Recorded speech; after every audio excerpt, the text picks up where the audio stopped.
Well, we're grateful for the opportunity to get to hear from Roy Moran. And many of us have been impacted in a significant way by his book, Spent Matches, Igniting Signal Fires for the Spiritually Dissatisfied. Really an overview, a great overview about disciple making movements and what that can look like for a local church and for an everyday disciple maker like us. And today, Roy is going to share with us what's God been teaching him since he wrote that book. And then we'll get to shift and open it up and hear questions too. So feel free to put questions in the chat or to jot things down as we go. And Roy, I'm going to pass it over to you. Sure. Well, thanks for letting me be here. Today I had a chance to go to the Super Bowl parade or come here, and I chose to come here. So actually, I wasn't even planning on going to the Super Bowl parade, to be honest, but I had to figure out some way to bring up the Super Bowl in this conversation. So, shameless, right, Ross? Huh? So, Go Chiefs.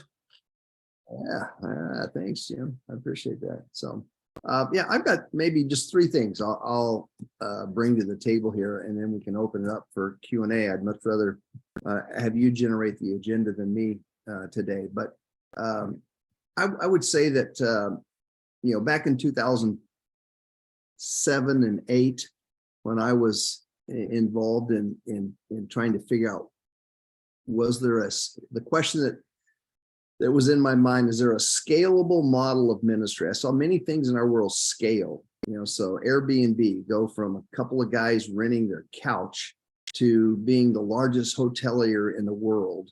And it happened like that. And I saw these ideas catch hold, and I just thought there's got to be a way to take the most profound truth or idea in the universe, that God is building a family, and I have the free access to join that family and be involved in the family business. There's got to be a way to make that more viral in nature. So that concept of scalability was in my mind as I was just working at trying to talk to anybody and everybody that was doing anything that looked like it might scale. And that's what caused me to stumble across the team that ultimately became the subject of the book, Miraculous Movements. At that time, they were known as City Team, and now they're known as New Generations. As I came across them and began to engage with them, my inclination, because of my Western upbringing, my Western training, my inclination was to take this material back and to train anybody and everybody I could. And so I became passionate about training people in this mindset of disciple-making movements. And over time, I realized that I was pushing up a hill really hard. And I was a leader of a local church, in most eyes, a very successful local church, seeing conversion growth happen, not just transfer growth. But at the same time, we understood that what was happening at Shoal Creek was never going to be the answer to the Great Commission, even in our area. And so something more different, unique had to take place than what we were doing. So I came to a point in my life, sort of a dividing line, where I realized that what I was not in was not the training business. I was not training people to be able to learn to do discovery with their friends and families and neighbors, and how they could help that gospel then take birth in people's lives, and how that gospel that could then they could then begin to facilitate others and plant these small expressions of ecclesia where they live, learn, work, and play, and build these redemptive platforms that would continue to reach out and further the gospel in different places. And what I realized is that I was not in the training business, but I was in a culture building business. And culture is really defined in two ways. One is by language. You get dropped from an airplane into a different space, and they speak a different language, you know you're in a different culture.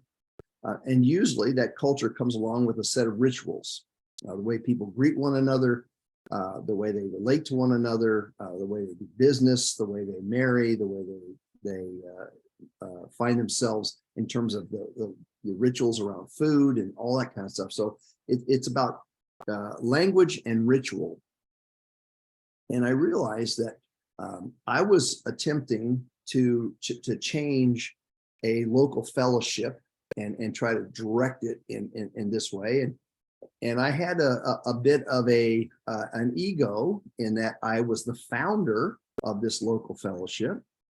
And so I had gone through in at that point, my 20 years here, many attempts to challenge me or that kind of stuff. And I always come to those moments, and said, look, I'm going to die on this hill. So if you're not willing to die on this hill, then don't come up this hill, because I'm going to die here. And that's the kind of values I had about reaching lost people and stuff. And so typically, people wouldn't do that. They would go away, find a more moldable leadership in a local church to deal with than me. So it wasn't that I didn't have the position and the status and the equity in the bank and all that kind of stuff, but I just realized that you just can't do it. You just can't change a large organization or entity.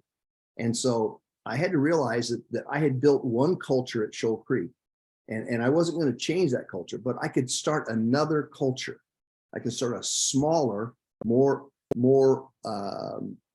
multiplicative type culture, and I could build that up from there. And so it changed the way I started working. I stopped trying to appeal to the masses, and I began to look at things. So one of the things that helped me was just this innovation curve, this diffusions of innovation curve that I'm sure all of you have seen at some point in your life. It started with Everett Rogers in the 50s as they were looking in agriculture and how agricultural innovation spreads its way across the agricultural landscape. And he discovered that, there's about 2.5% people that are innovators, about I think it's like maybe 13.5% of the people are early adopters.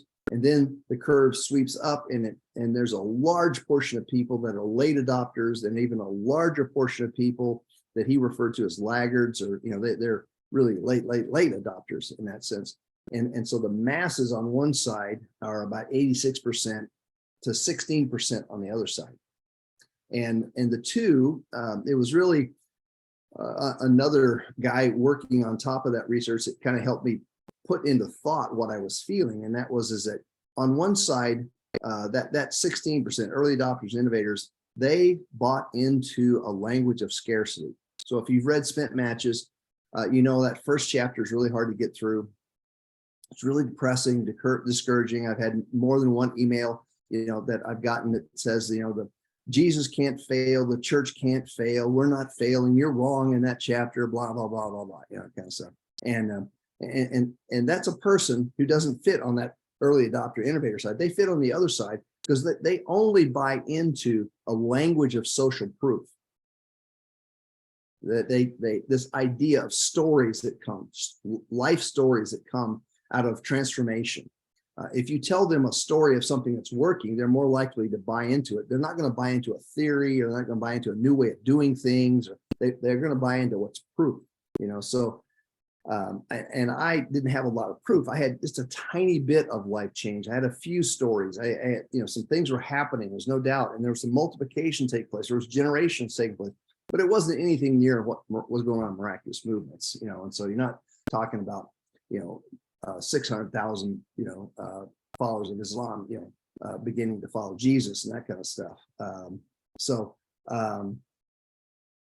The nature of coming to grips with that caused me to realize that I needed to do some things. And so this is an evolution is coming along. That's where the habits of a multiplying disciple come from, is out of that frustration of realizing we need a new language. I was mentored significantly by Isla Tassi in East Africa, and I've spent hundreds, maybe thousands of hours with Isla in these discussions to kind of hone this kind of thing. And so if you look at Lifeway's DMM flywheel, and you look at New Generation's DMM flywheel, you see them be very similar, different names of things, but the same activities involved in each, the same fundamental DNA that's there. So it's when I made that kind of shift to understand that I need to work with smaller groups of people. I needed to create a language for them, and I need to create rituals, some habits, some routines, some rhythm for them to get into, because ultimately the movements that we look at around the world are really fundamentally made up of a bunch of small, faithful practices, all done over a long period of time. And these small practices are things that build over time and build into what we recognize today and call movements, of the gospel. So the first deal is just that I was a culture builder, not a trainer. I wasn't just, throwing up training and training. I really need to attack people's mindsets.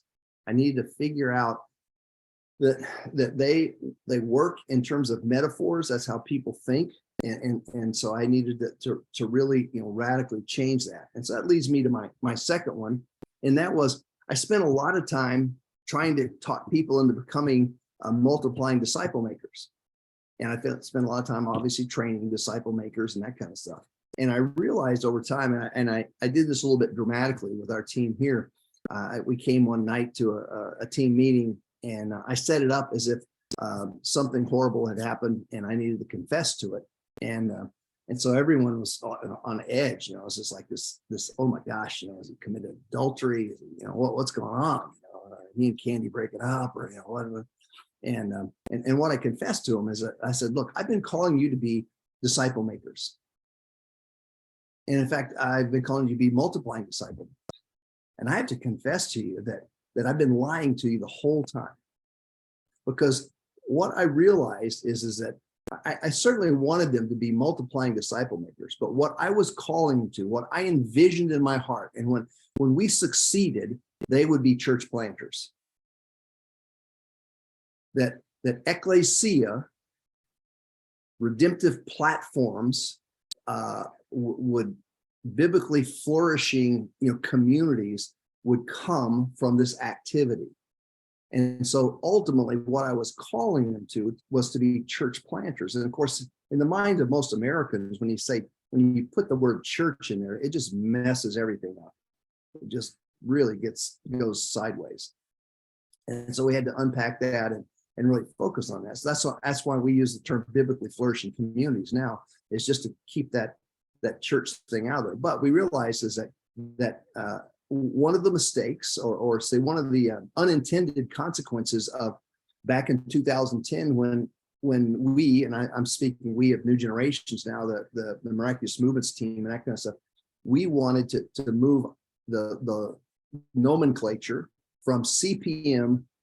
We were doing something different than CPM, because CPM was this broad deal that included all kinds of other tactics for movement. And our tactic for movement was really very different than everyone else's. They were still doing evangelism and seed planting and stuff, and we were basically calling people to read the Bible. And we had given up on evangelism, and our evangelism was basically calling people to the table and letting them learn to hear from God and do what he says, and watch that process walk them into the family of God. And so we started using the term DMM. And that's where we popularized that term at that point. What we didn't realize, and it's been reiterated numerous times since then, is that CPM might be referred to as the effect, and that DMM might be referred to as the cause. So, disciple making, and you've heard it said, popularly, if you plant churches, you don't always get disciples, but if you make disciples, you always get churches. Because if your definition of a disciple is someone who's learning to obey all that Jesus taught, you realize that these redemptive platforms, this ecclesia, will come out of what he's doing in transforming people's lives and stuff. So churches always come. And I remember when we were working with our habit circle, Isla Tassi was vehement at me to saying, you don't have the idea of church in your habits, you will never get to move, and so it was like, oh, okay, I get it. So we had him unpack that, quite significantly. So that's why, when you get into habits, you get, to discover a symbol multiply in that process. So so the big picture, though, is that we're really calling people to form ecclesia. They're making disciples, and that disciples, if I could use a negative metaphor, it metastasizes. That disciple making activity metastasizes into redemptive platforms, into these little local churches, and that was a major change for us, because it meant we had to build tools to help people understand what it was like to be a church planter, not just a disciple maker. And so they're not just meeting and doing discovery and that kind of stuff. So second thing then, it's not only just culture building, but second was this idea of the idea of calling people to being a church planter, and understanding that has to be in a clear field of vision, as you're doing that. And the third thing was the recognition that when this whole concept of multiplicative disciple making started moving from the East, which is a very collective society, to the West, which is a very individualistic society, typically what happened is inadvertently the training was individualized. And so we thought about just training individuals to be multiplying disciples, and they would go out where they live, learn, work, and play, and they would make disciples, and churches would happen. And when I sat down and just ask myself, and I get a chance to relate to a lot of incredible movement leaders, and so I just have a chance to interact with them. And so in thinking out loud amongst them, I realized that what happened is that we failed to capture the team idea that was involved. Every one of those movements is being tracked, even today, by places like 2414. Every one of those movements has a team orientation to it. And even at the very beginning, when Watson and a bunch of other folks were out, training, that they were training usually cross-cultural teams. There were cross-cultural teams in different spaces that they were going in and training and teaching them, how to use movement principles to spread the gospel. And so it came to the West, and we started training people. We weren't training teams. We were training a bunch of individuals and hoping somehow they would form into teams and that kind of stuff. So I realized that the real nature of team and the teams, like for instance, I just reading an email before I got on here from Isla about some of the drought that's going on in the north in Kenya, and it's just kind of the worst drought they've ever seen ever. It's just crazy. So animals that don't normally go after people are going after people for food. It's just scarce. What's going on there, and all of what's happened up there amongst the people there are teams of people that have targets. So the Turkana people, the Oromo people, the Borana people. So all of these teams have targets, and I realized that we had missed that. We'd really missed the idea of having a focus of a defined people in a defined space. And so we began to experiment and work with that, here. And we borrowed some terms from some people. There's an organization in the US that does city reaching called Christ Together. And they use this term circle of accountability. We changed the definition of it a little bit, but we call people now to circles of accountability. It's a defined people in a defined space. And so we are developing these teams of people. We have widows. We have some women who were in a small group. They were suddenly widowed, and they were growing and really transforming and catching, they had a real Great Commission hearts amongst them. But when they began to catch wind of what we were doing here, they had this vision for other women like themselves who were suddenly widowed. And so they began to think about that was their defined people. And so they started looking for defined spaces where how could we find, suddenly widowed women? And boy, God answered their prayers in spades when they ran across a thrift store network in our area that uses volunteer help. And a significant portion of the volunteers in this thrift store happens to be widows. And they just, it was like perfect opportunity for them to target. And now they knew how to pray. Now they knew how to where to spend their time. They knew where to look for persons of peace. They knew where their discovery activities were going to come from. And if a church develops out of that, they'll know, it's going to develop right there. Another team that focused on the local jail, and they really had a heart for the incarcerated and ex-incarcerated and their families and the ravages that drugs and had created in their families. And so they started focusing on the local jail. So big team of people, they go in every Monday and Friday nights, and they lead 8 discovery groups every Monday and Friday night. And they have a Saturday morning gathering. That's church, basically. It's a biblically flourishing community that meets on Saturday mornings for the ex-incarcerated and their families.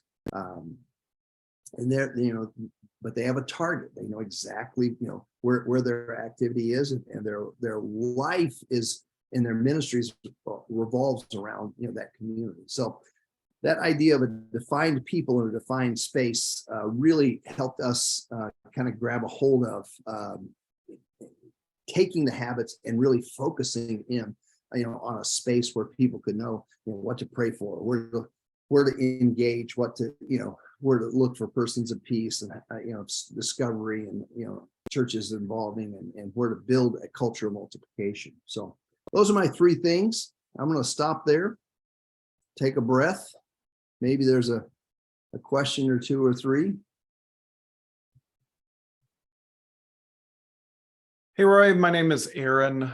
We've met before, but we seem to take breaks between those meetings, so I don't expect you to remember me. I appreciate very much, though. I planted a church in 2006. According to kind of the conventional North American models, and got virused.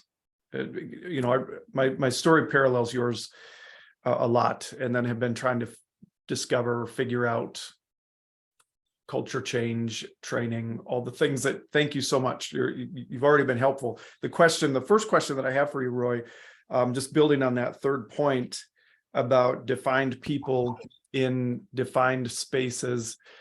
I wonder, does geography, have you seen that be a defining characteristic of a people? So like, if there was a team that focused on a particular neighborhood, so you would have a variety of people within that neighborhood who have a common geography. Is that a thing?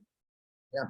So we would think of 2 things when we think of this idea of defined people in a defined space, and typically, it could be geography or affinity. So, and sometimes they mix a little bit. So, neighborhood's perfect example of that.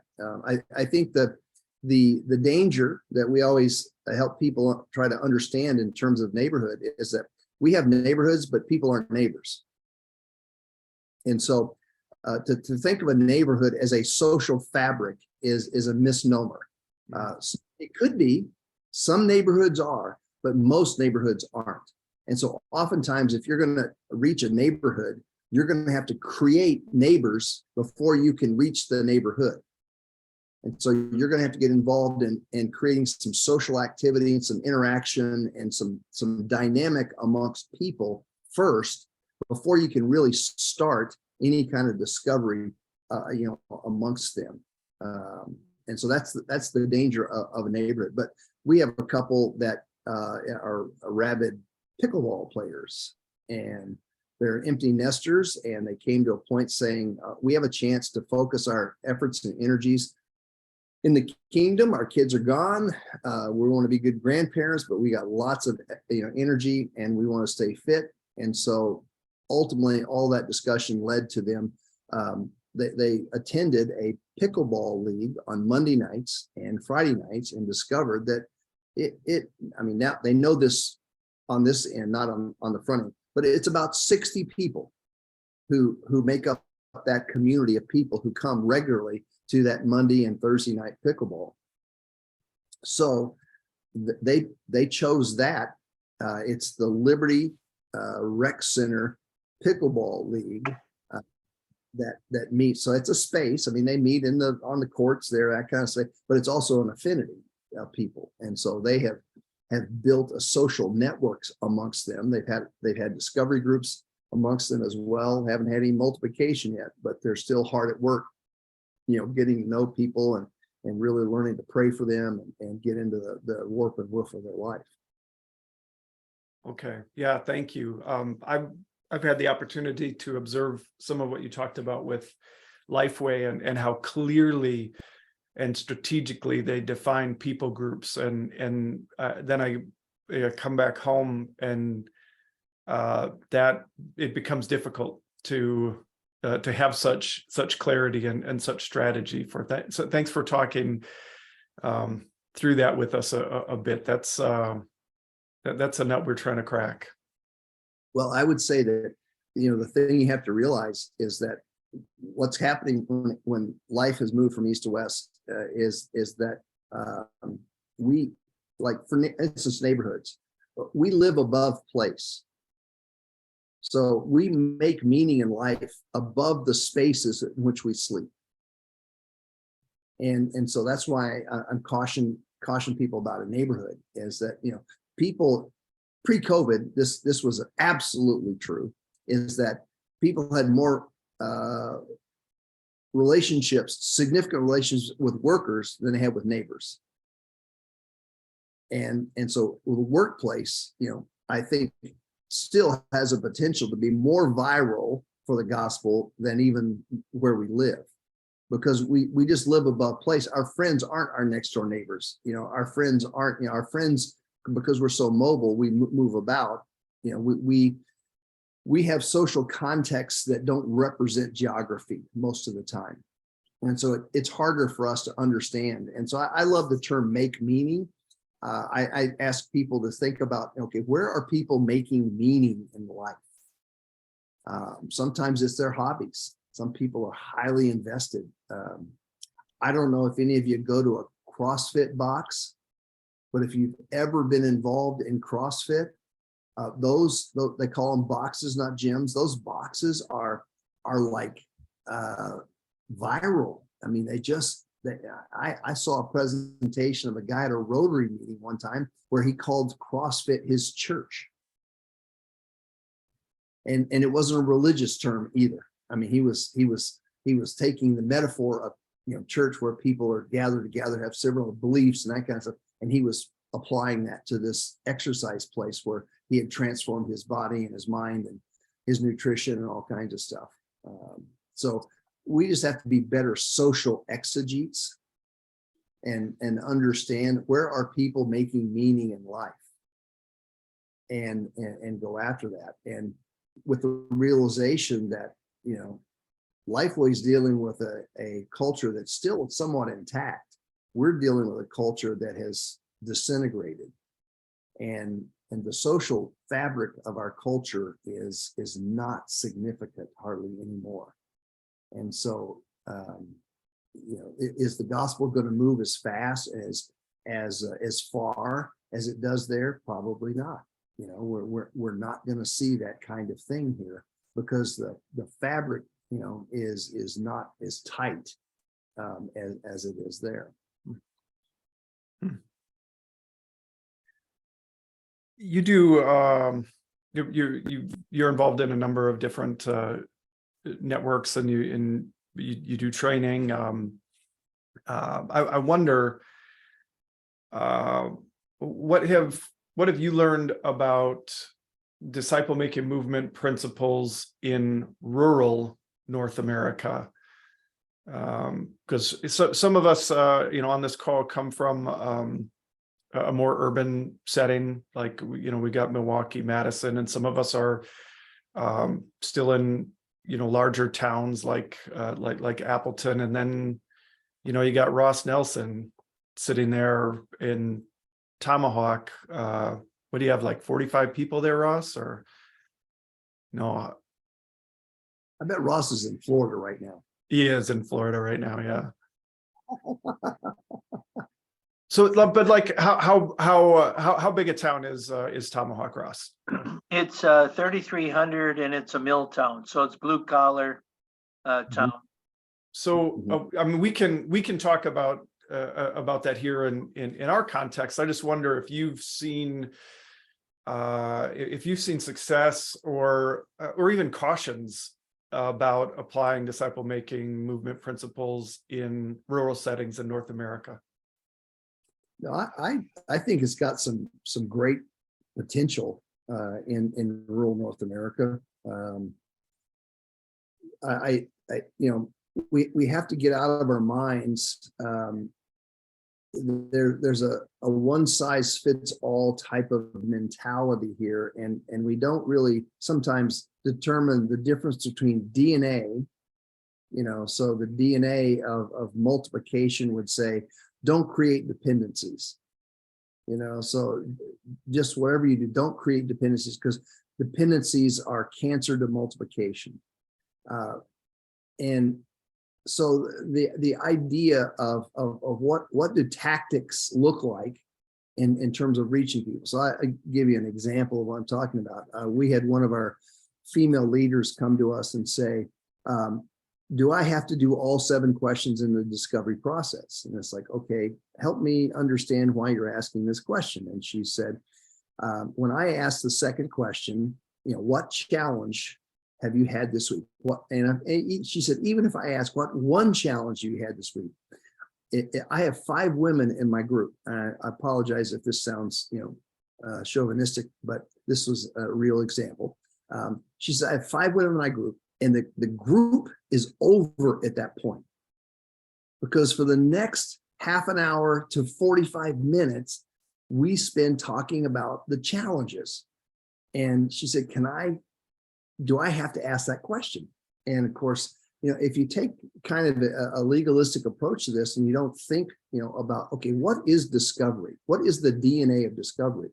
Well, it's simply, hearing from God, committing to do what he says, and sharing it with someone else. So there's 3 basic moves in the discovery process.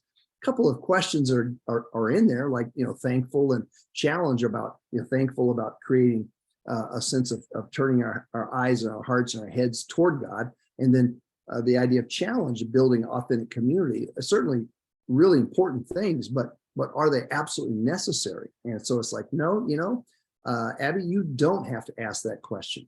In fact, you could take the first 3 questions and take them off, out of your process, and just simply go to the Bible, read the Bible. What does God say? And what are you going to do about it? Who are you going to share it with? And that could be your full discovery process, because that's the core DNA of discovery. Asking the what are you thankful question, and what's, what one challenge you have this week are nice to have, and they create a good atmosphere in a group, but they're not absolutely necessary to accomplish multiplication. So I think it's, looking at the rural setting, and asking, questions like that, of what changes or what alterations can be made to the tactics without affecting the DNA. And I do think, that people are relational. They may warm up faster or slower based on whether they live in, urban or rural settings, or whether they live in, geographically north or south or east or west, and that kind of stuff. And so you have to deal with all of that kind of stuff. But at the same point, people are people, and they have really human needs. They're built to connect.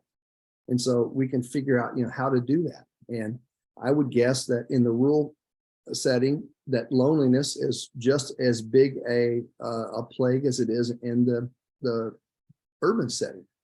People are just lonely. They don't connect. And so, for us, teaching people to be real connectors, means tremendous bridges, for the gospel to start to happen. So I think the hope of the rural world is something like, multiplicative disciple making mentality. All right. Yeah. Thank you. I don't need to I don't need to monopolize this time. I'd love to find out what other questions folks have while we've got Roy here. Jim's Yeah. got, Oh, did Jim put some in the chat?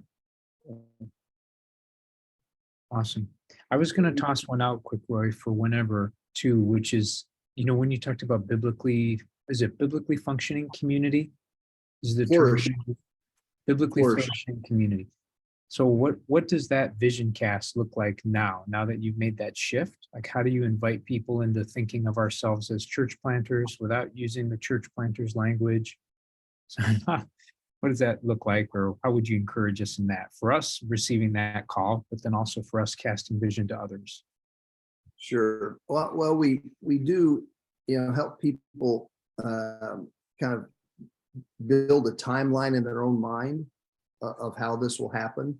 And we realize that it happens in every circle of accountability, or our COA is our acronym we use for it. It happens maybe at different speeds.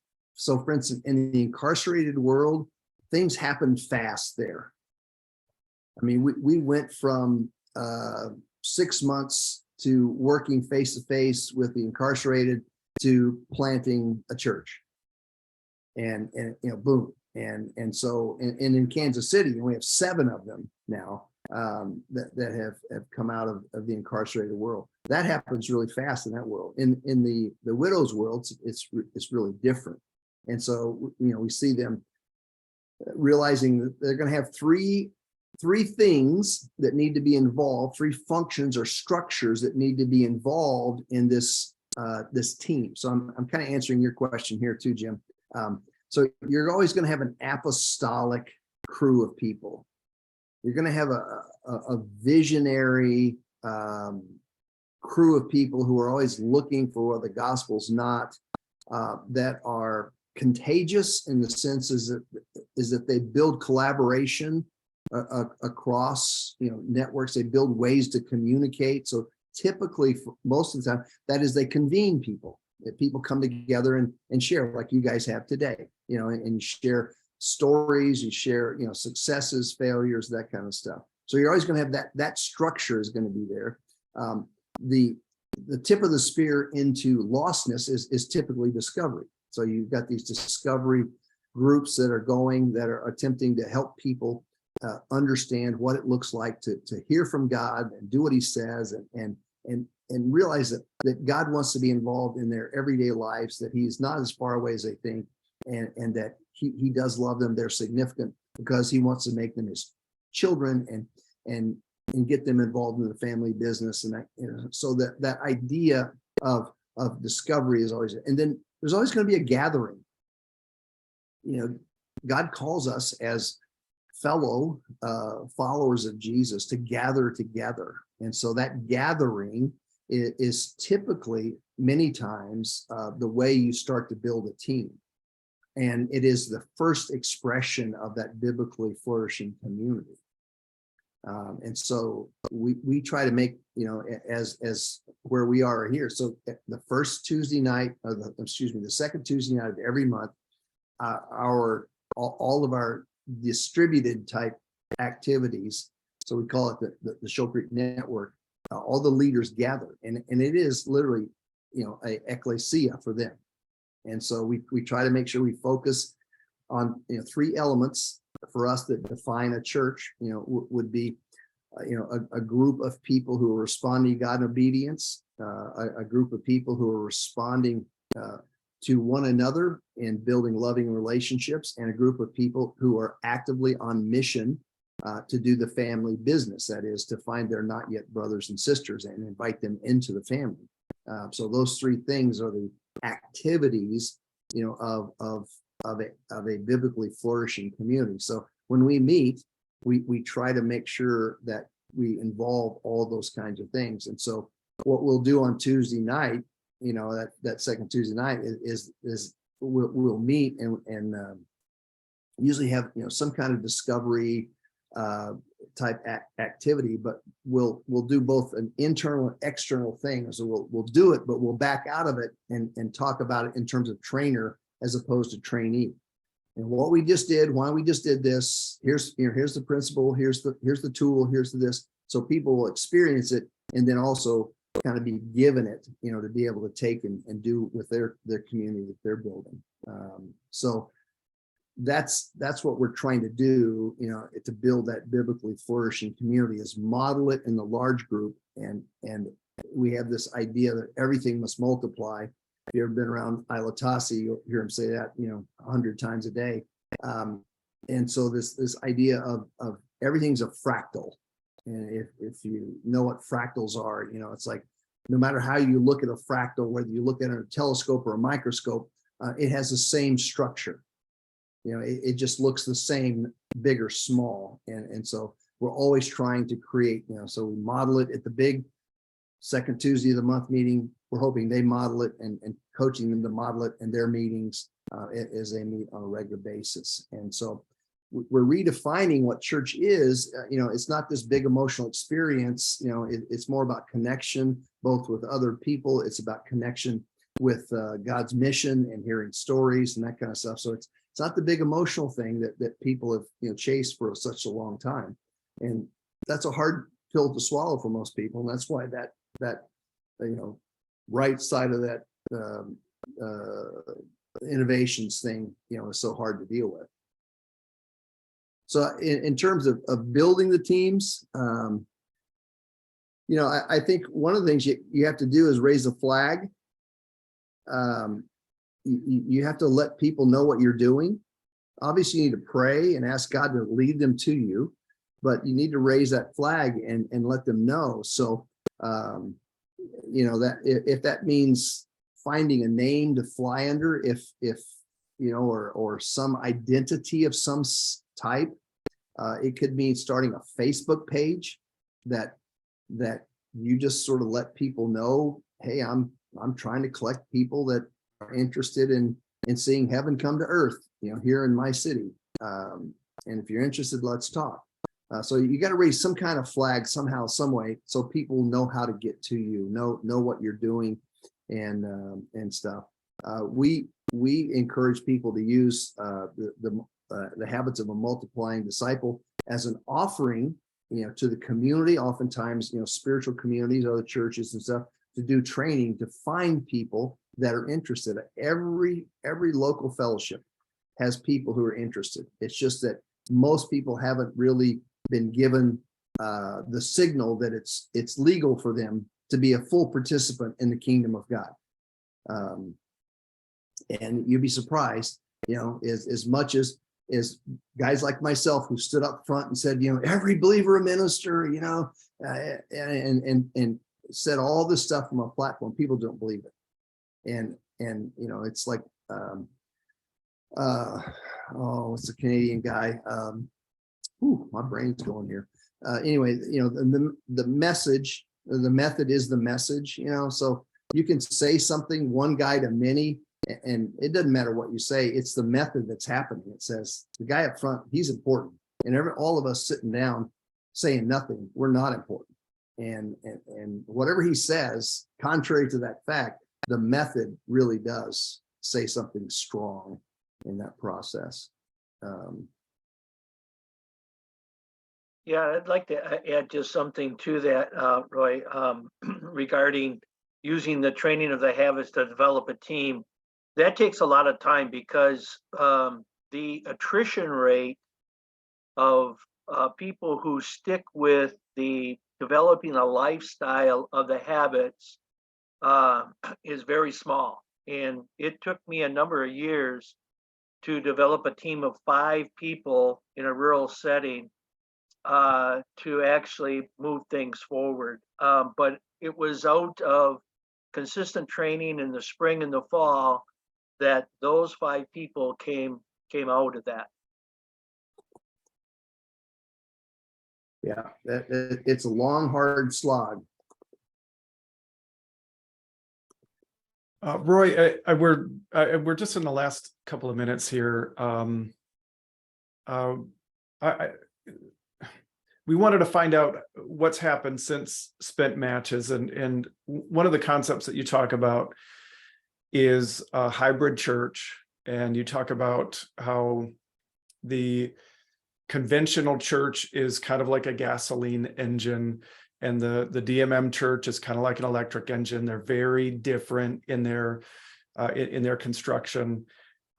One of the points that you make in that analogy is that we're seeing the gasoline engine being phased out, and suspecting that the conventional North American pattern of church is going to become less and less effective. How have you seen that play out since writing Spent Matches, and whether you use the church that you serve, Shoal Creek, as an example, or I just want to use a broader example? That was kind of a prediction you made in the book. How have you seen that play out? So in that time frame, there has been a 50% reduction in what is considered regular attendance. So I think in 2015, when people respond to the question, do you attend church regularly?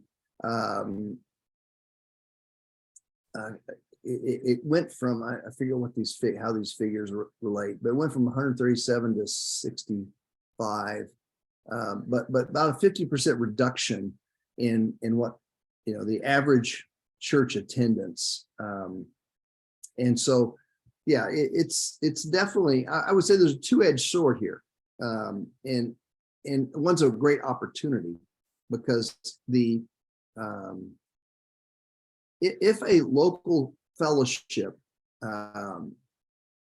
could learn to posture itself toward the unbelieving world, I think there's a great opportunity, because there are no institutions currently at this point poised to handle the mental health crisis that we are in and yet don't yet see, and that is like a growing tsunami that is coming at us. So there is no space like the local church that exists in every community that could posture itself to be receptive to that, and really applying the gospel to that, and help people understand it's not a mental health issue, it's a soul issue, that you don't need another pill. What you need is to understand the condition of your soul, and you're chasing identity in spaces that will never satisfy. So I do think that there's a great opportunity here, for those that are still involved in, the sort of traditional Sunday to Sunday type, thing. But I do think you have to realize that it is an uphill battle. The younger you go in the demographics, the less and less people, find the expression that we have of this thing. It's very culturally fixed. I had an argument. We had a staff meeting this morning, and we've changed the structure of our auditorium, the nature of it.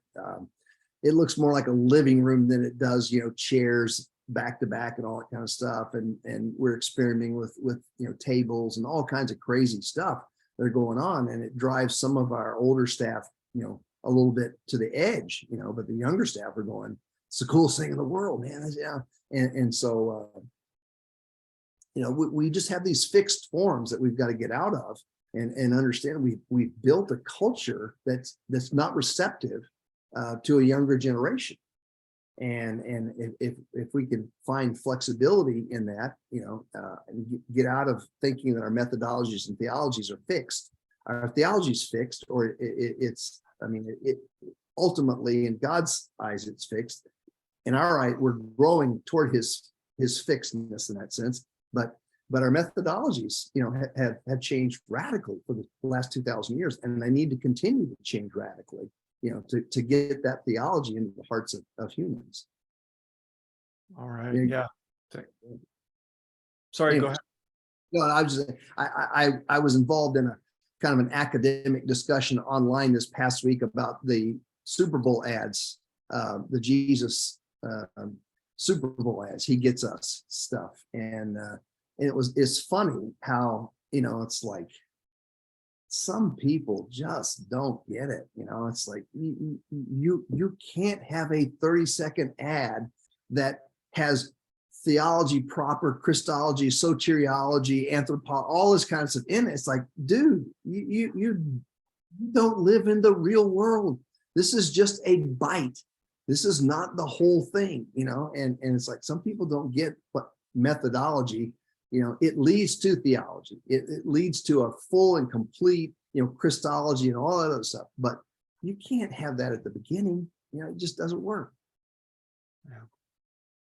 Thank you. I'm going to turn things over to you, Marcus, as we are at the end of our time here. Yeah, thank you. Ross, thanks for what you jumped in with there too in the local context. I appreciate those thoughts. And I think each of us, the cool thing is we get to apply this in our own context, right? Just as Roy was challenging us. So Roy, would you be up for praying for us as we seek to live this out in our context? It'd be a blessing. Father, it's just a privilege to be with men and women who are willing to own a piece of ground for you. They're willing to take responsibility for the lostness in the state of Wisconsin and the Upper Peninsula of Michigan. And just think about praying toward what it would look like to bring heaven to earth in all of those different cities and counties, those different schools, and to see some of those small country fellowships that had met for years and years, to see them just have a vibrancy come back to them because they discovered how to relate to God personally and not institutionally. And so there is so much need. And I just thank you for these men and women who have a willingness to come together as a team and have a target and are willing to pray and just believe the unbelievable, to think that the Great Commission could come true, in Wisconsin and in the UP. So Father, I pray that you encourage them, that you might give them stories of transformation, stories of multiplication, that they might see generational growth, that they might see ecclesia planted and those ecclesias multiply. You just bless their efforts, Father. I know that that's what you want in this world, and that's what they're about. So, Father, we just ask boldly that you would make that happen, and their efforts would really bring about, your revealed goodness, the things that you want in this world, bringing heaven to earth. So, thank you for them, Father, and for this time. We pray in Jesus' name. Amen. Amen.